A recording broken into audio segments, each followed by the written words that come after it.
Allez, 29 secondes avant Dying Light 2. Enfin. Et quelqu'un me disait ce matin dans les commentaires, mais je comprends pas, il avait pas été annulé ou il y avait pas des problèmes de développement. Non, ça c'était Dead Island 2, qu'on attend toujours et qu'on ne verra peut-être jamais, hein, soit dit en passant. Mais Dying Light 2, déjà le 1 était vraiment très bon. Et c'est pour ça que j'avais hâte de voir le 2 qui tardait à se montrer. Et donc du coup, on est parti pour le reveal avec également du gameplay très certainement. Et ça va être trop cool. Allez. Stay human, ok. Hello guys, nice to meet you. Oh, I'm encore Leah, mademoiselle. and This is Dying to Know.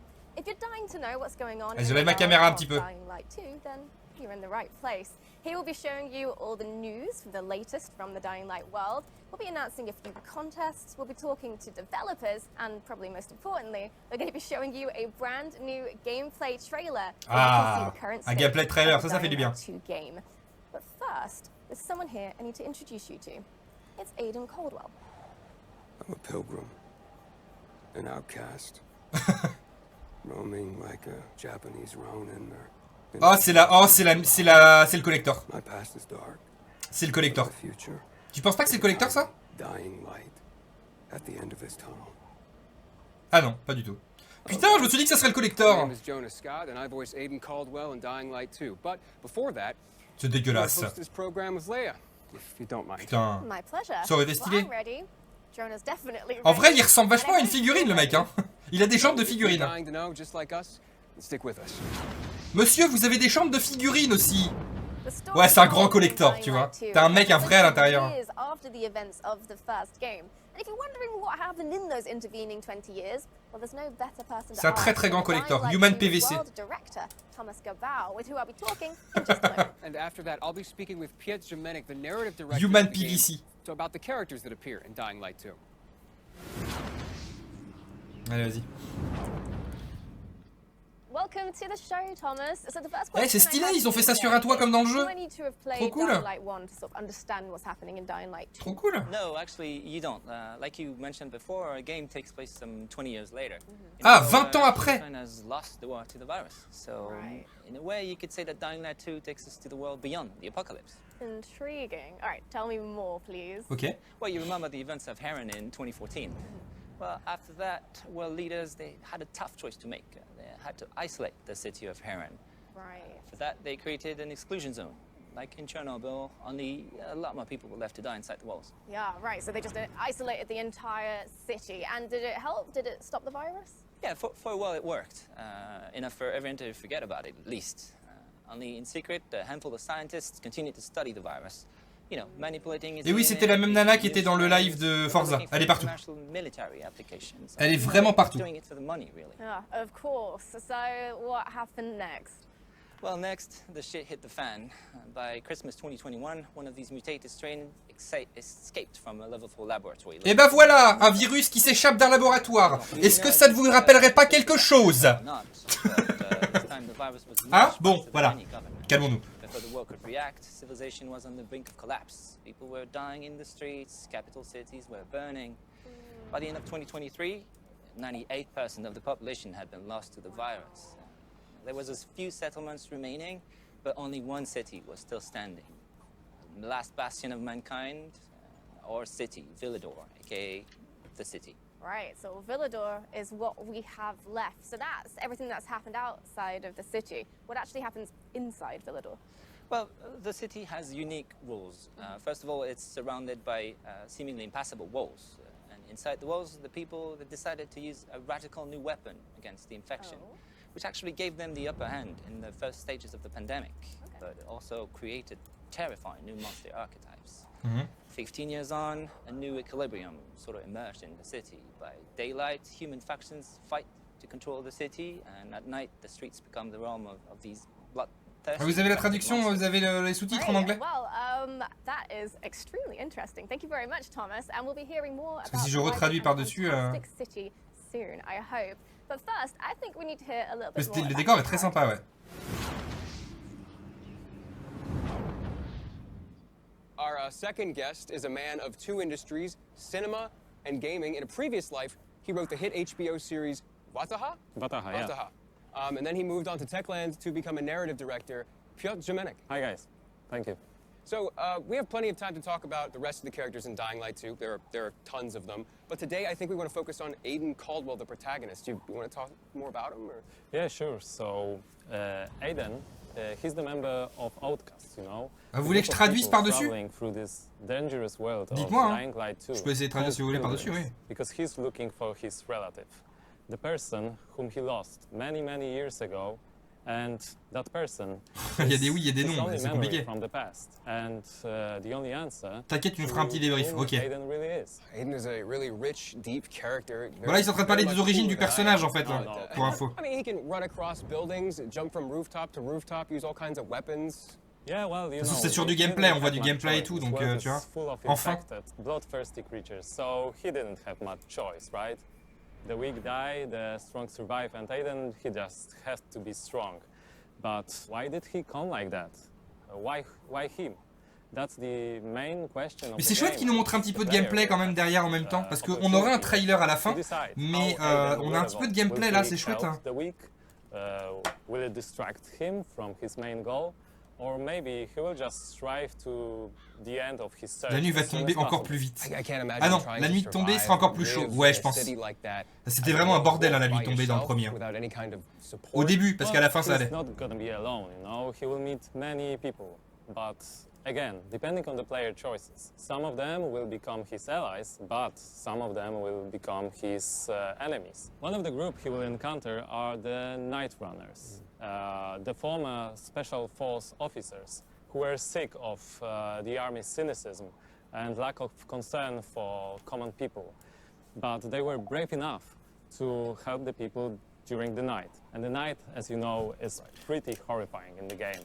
Yeah, so Aiden joins them, joins the Night Runners? Oh, that's the question, my friend. The player will have to answer too. Ah. I won't spoil the pleasure of discovering On va pouvoir découvrir si on peut les rejoindre ou pas. Motivations. But what I can share with you is the fact that we really put big effort to make this character and many others complex and multidimensional. But there is so much more to be discovered during the game. Oh, that's fascinating. Can't wait to learn more. Thank you so much, Piotr. Thank you. Thank you. So before we watch the gameplay trailer of Dying Light 2 for the first time, let's talk about something which is basically at the center of the Dying Light universe, which is the community. Over the past few years, Dying Light has amassed over 23 million players and a 95% positive review rating. On a été beaucoup, hein. Steam Talk is overwhelmingly positive, so bravo. Yeah, we'd like to take a few seconds and thank you guys. Thank you all for being on this journey with us. Thank you for sharing your love with others of Dying Light. And thank you for these great moments spent together. Écoute, avec Dying plaisir. Light 1 has some amazingly creative fans, which is fantastic. Ah mais la nuit c'était incroyable. Hein. Because we're going to be starting a brand new contest which will combine your love of Dying Light with that same creativity. With the release date of Dying Light 2 drawing ever closer, we'd like to extend our hand and invite you to make the community a little bit bigger. If you find yourself skilled in the ways of visual arts, writing, or costumes and cosplay, please join the Dying Light universe. So check out dyinglightgame.com/contest, and if you win, there's a fantastic monetary prize on the line. But also, there's some other great rewards you could be in with a chance with winning as well. Like Platinum Edition of Dying Light. Look at this. This is the finest edition of Dying Light ever made. This is the Platinum Edition of Dying Light. This has every bit of content ever released for Dying Light in one place. It's massive. I mean, look at it. For those of you who haven't experienced Dying Light yet, we are introducing Dying Light 1 Platinum Edition. It's the biggest and most complete edition to have ever existed. And we're offering it to you now at an historically Merci jeux vidéo all the content pour ton sub, merci énormément. No better time to buy than now, and you can get it on Steam, Xbox, and PlayStation. Get your Platinum Edition of Dying Light. On avait vu la rumeur sur la Platinum Edition. I guess we don't have time to go over everything that's in the Platinum Edition, but it is everything. This is how it looks. Donc il y a tout quoi.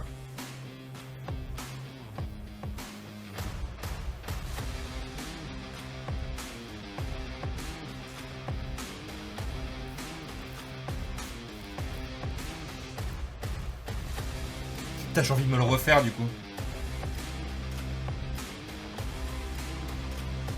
C'est terrible, j'ai envie de me le refaire.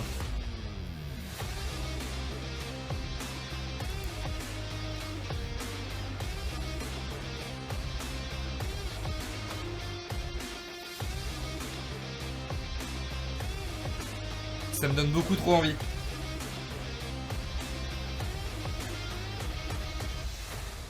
Ah, il est excellent, ouais. Très bon jeu. Ouais.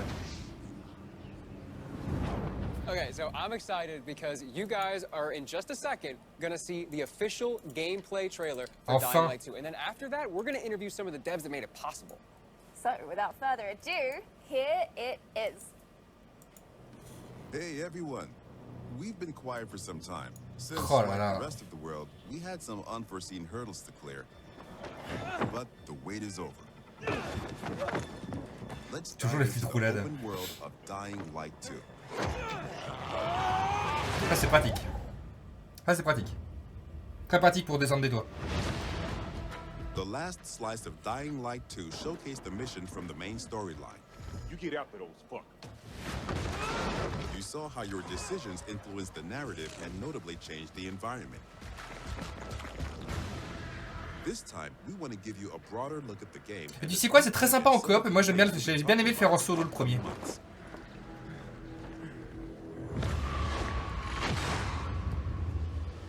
In Dying Light 2, you become Aiden Caldwell, an outsider trying to unravel a tangled mystery from his past. Its trail leads him to the city, probably the last bastion of mankind in the world. À solo, il faut apprendre à courir. Hein. Et à avoir des bonnes esquives. Hein. Les petits pas de côté là, c'est essentiel. Hein. At first, you feel like this intense, brutal place will tear you apart. But then you meet the Night Runners, veteran survivors who help people in better days.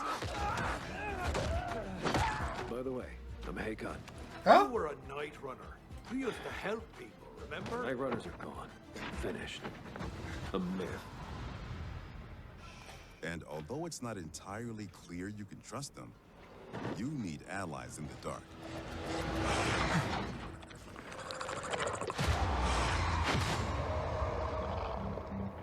And these are the modern Dark Ages. It's been 15 years since the apocalypse and the world has Impossible d'y jouer changed. sinon je dors plus. T'inquiète, il est super cool le jeu, vraiment. But a new one has been built on its ashes. C'est une ville ouverte. En tout cas, le premier était une ville ouverte vraiment chouette. Hein. Desperately for scarce resources. Rules are broken and weakness is punished. Ah ouais, c'est sympa ça. Struggle for position in the city. Ok, 3 factions. Survivors pride themselves on being able to adapt to any circumstances and cobble together safe zones almost everywhere. Peacekeepers, loyal soldiers who want to impose Putain, il y a l'air d'avoir un monde hyper vivant. order and trample all in their path. Renegades, ex-prisoners serving Hello à ceux qui débarquent, bienvenue. colonel, seeking to become sole rulers of the city. Where is Wolves? Make him tell Vous pensez qu'on peut choisir hein, entre les trois? Use these factions to reach your goal. Alors faut les diviser. Help or harm them to reshape Ah, the si. city to your liking. Oh le piège est monstrueux. Each faction contains complex characters. Ah si si. Si si. Nosy Parker, ain't ya? Got some kind of bad habit of yours? So, will you follow cold calculation or your heart? The Bazaar needs good people. Help us and you'll find a home here. Some in the city offer no chance for an alliance. Bandits, outlaws, Ah, le and piège est common monstrueux. thugs live only to plunder and kill, plunging the streets into chaos. Yet, Oui, à voir savoir si l'impact sera important de selon ce que tu choisis, ouais.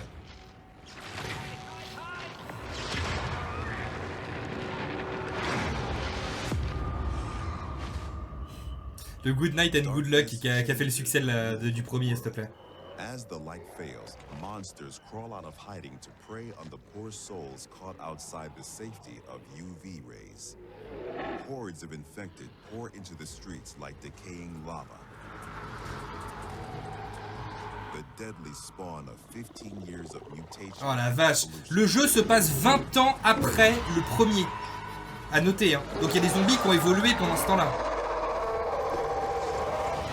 Oh la vache, la nuit c'était une horreur. Au début c'était une horreur. Hein. La nuit vous avez des zombies différents en fait, qui vous poursuivent, qui courent plus vite, parce que du coup ils ont pas de problème avec le soleil, il y en a pas la nuit.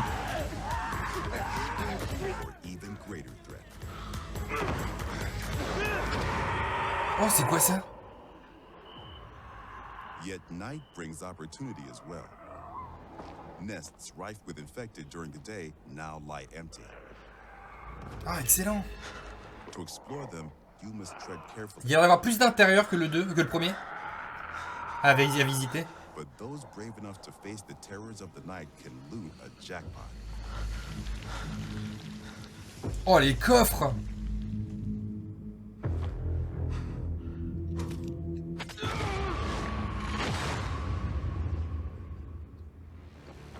Oh là là là là là là là là.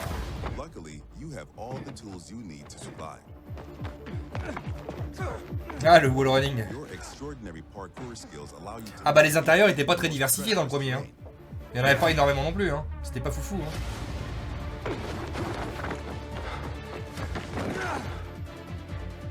Qu'est-ce que c'est que ce saut? C'est vraiment le gameplay par excellence du truc. Hein. Hey, il y a l'air d'avoir des mouvements vachement stylés quand même. Hein. Le truc, utiliser le zombie pour descendre du toit et sauter du toit, c'est vachement stylé. Hein. Ah bah tiens, on est dans... on est dans Crysis 3, c'est bon.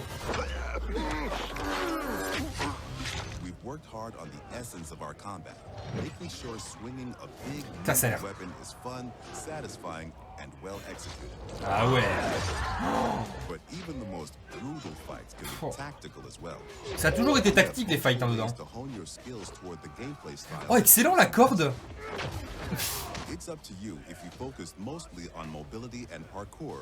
Et en fait pour chacune des actions que tu faisais, tu récupérais des points d'expérience, c'est-à-dire que plus tu courais, plus tu sautais, plus tu faisais des roulades, plus tu allais sur les murs, plus ton... En fait tu avais des jauges d'expérience différentes, une de jauge de parcours, une jauge de combat, une jauge de ci, une jauge de ça.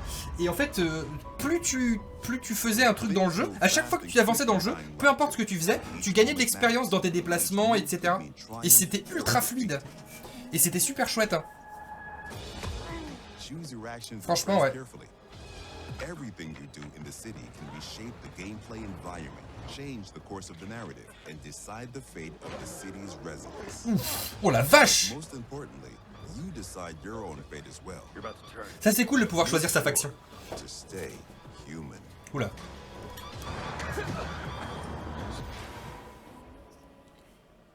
Ah ouais.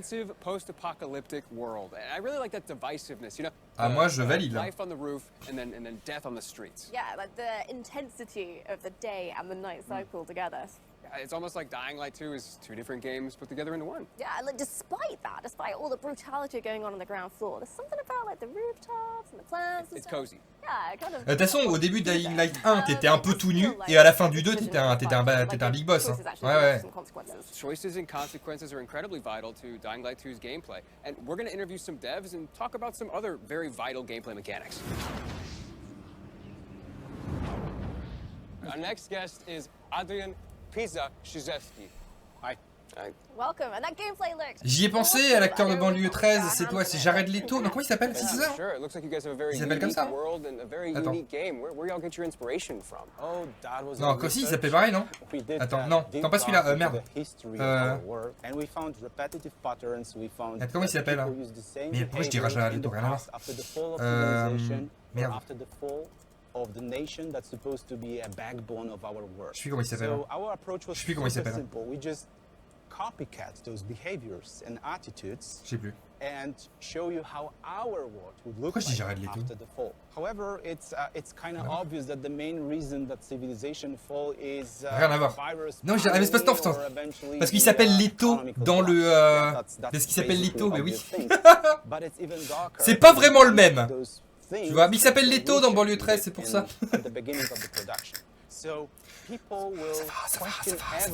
Ça va, voilà. Ça va.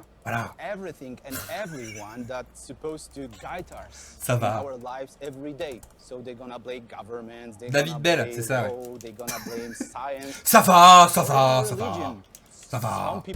Bon, je vais disparaître un peu quand même. De honte.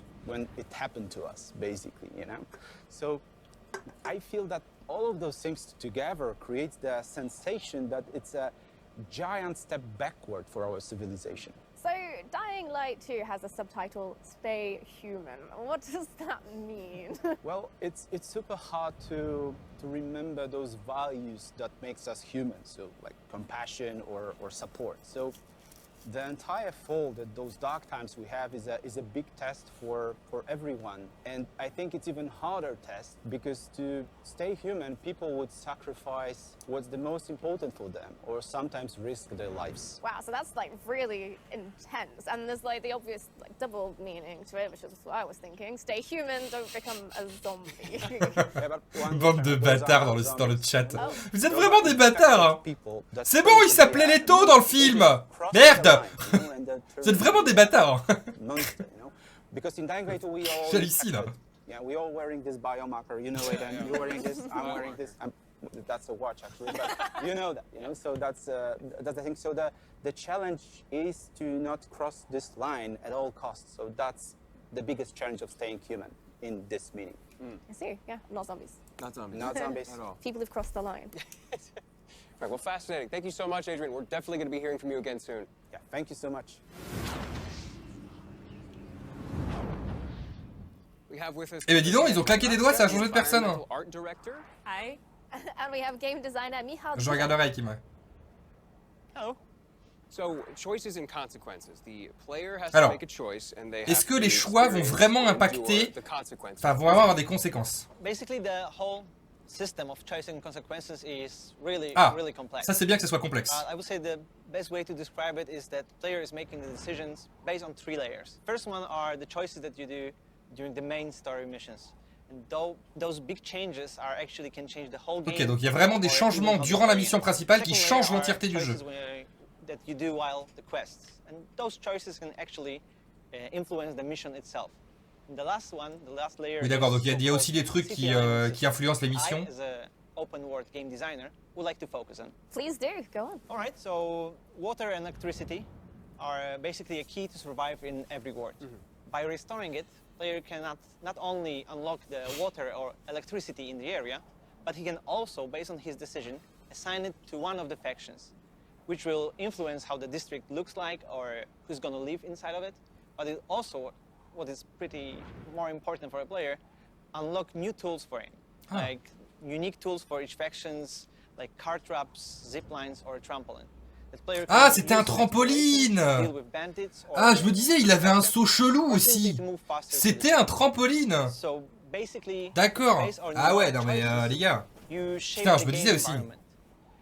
Which gives you a different experience every time you start a new game. And what is worth mentioning here that Dying Light 2 is playable up to 4 co-op players. Putain, en 4, ça c'est incroyable. So you can pause the game or join other players and see how their choices came up differently to your own. Interesting. One thing I'm really curious about though, night versus day. How does the gameplay differ from the night? On va savoir effectivement si c'est aussi difficile ou pas. Day is for humans and night is for the monsters. But to describe it a little bit better, I would say that during the day, humans in factions, bandits or survivors scavenging the city and searching. Il est mieux en coop, enfin c'est mieux, c'est différent en coop, mais moi je l'ai fait en solo le premier et c'était très bien déjà. Merci Bobby pour ton sub. Toujours le petit coffre qui s'ouvre. Merci beaucoup.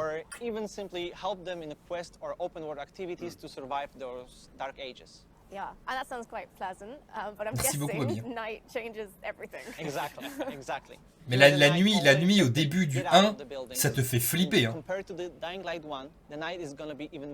Ah, ça sera encore plus intense. Cool, plus d'ennemis, plus agressifs. Ah putain, bah, ils étaient déjà bien agressifs. Hein.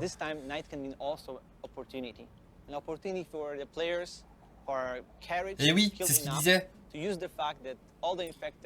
Vu que la nuit, tous les zombies sont dehors, vous allez pouvoir aller explorer l'intérieur des bâtiments qui seront vides pour trouver des trésors. Ça, je le valide totalement. Ça, c'est trop cool. Et comme je disais, l'intérieur du 1, enfin les intérieurs du 1 étaient pas ouf. Bah, c'est pour trouver des trésors, hein, concrètement, oui. Concrètement, c'est des coffres avec des trucs cachés dedans, tu vois. Moyen de faire en mode bourrin pour exploiter l'intérieur en journée. Honnêtement, vaut mieux pas jouer trop le bourrin dans le jeu parce que c'est un peu compliqué. Hein. Sauf si t'es bien équipé, mais c'est compliqué. Hein. Le mode bourrin, ça dépend des zones. Hein. Là, apparemment, il y aura plus d'ennemis, tu vois. Donc bon.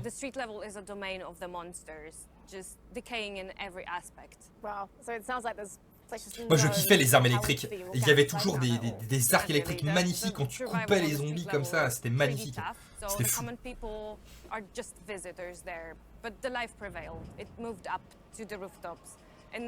Un peu comme les autres d'ailleurs dans Days Gone la nuit. Oui, bon Days Gone tu mettais des pièges, ça passait, tu vois. Tu mettais des pièges, de quoi les brûler avec les cocktails Molotov, ça passait toujours. Quand t'avais la méthode pour les hordes, ça allait, je trouve. Bon, sauf celle de la carrière. C'est autre chose.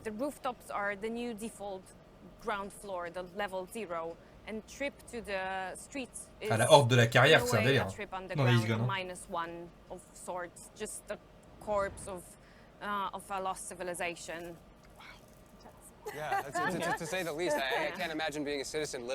C'est différent Days Gone. Days Gone, t'es en troisième personne. Hein.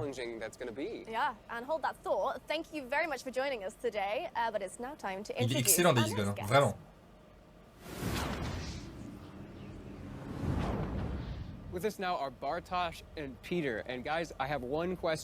Moi, s'ils mettent un collector en précommande là, je le précommande direct. Hein. Je te le dis. Hein. Yes, of course. The map in Dying Light 2 is divided into 2 huge regions and several zones. There are plenty leftovers from the lost civilization for you to scavenge, but we didn't want our players to perceive the map only horizontally. T'es vraiment un bâtard, Jivel, putain. We see the map as a multi-level 3D world that supports your traversal and helps you solve parkour puzzles. Yes, in-house we call it multi-layer open. Putain, il a failli. And you know, the movement system from Dying Light 1, we remove every restriction from the player. You can move everywhere you want, how you want to do it. Il a remplacé la tête par Jared Leto sur la bannière de banlieue 13. And we did it, and I think we did it well. Doing the same thing in Dying Light 2 wasn't our goal. We want to make one or more step forward to surprise the player expectation. That's why we doubled the number of parkour moves. Doubled, and I mean it's not like there was a shortage in Dying Light 1, so what? Yes, the iconic Dying Light 1 parkour is essential there. We improve it. We double the number of parkour moves. The players will see over 3,000 different parkour animations. Ah ouais? From the basic moves, 3000 animations? To the small little tasty details there that you can see it. Okay, well, unfortunately, I'm gonna have to stop you there, but don't hate me because in the next episode, we're gonna be talking more about parkour and how the team have managed to make an authentic experience in Dying Light 2. Yeah, thank you guys so much for the information. Bartosz, Peter, it's been a pleasure. Thank you. Thank you very much. La vache. Okay, so the last and arguably the most important question I'm sure you have is when is the release date? Yeah, that is a very, very, very, very important question. Ah ouais, franchement, je suis très content de la conf. Il y a beaucoup de choses. And the answer is the 7th of December. Waited years to say that out loud. Donc 7 décembre. Bon, on le savait pour la date de sortie, ça avait fuité ce matin sur les réseaux. Select your platform and then hit pre-order. And there you go. Congratulations. You just pre-ordered one of the most anticipated games of this year. Go you!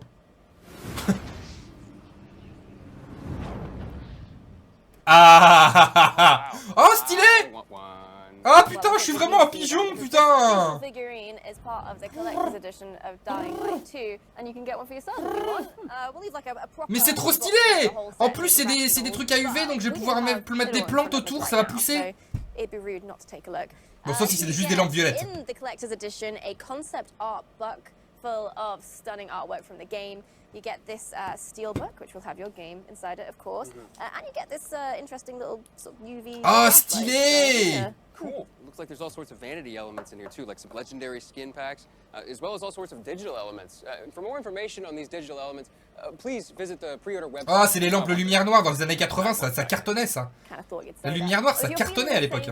Then I've got good news because you can pre-order the collector's edition. However, it is very, very limited, so you'll have to be very quick. Rest assured, there will be plenty of the standard edition for your standard gamer, but if you're into special editions, there is a deluxe edition of Dying Light 2 with a steelbook, legendary pack, and a digital soundtrack, and much, much more. So to summarize, that's 3 different editions that you can buy depending on what you're after. Précommandé sur...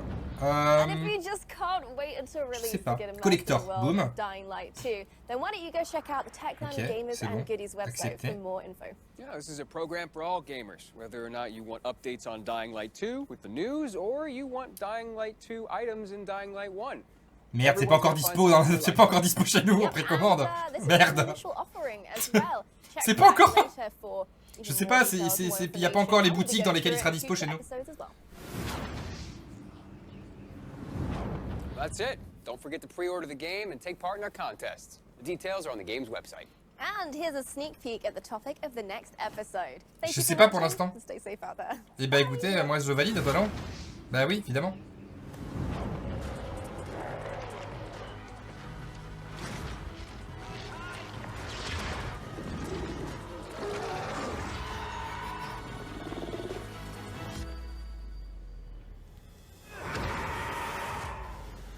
Oh là là. Oh. Mais je veux. Mais ouvrez les précommandes, s'il vous plaît. S'il vous plaît.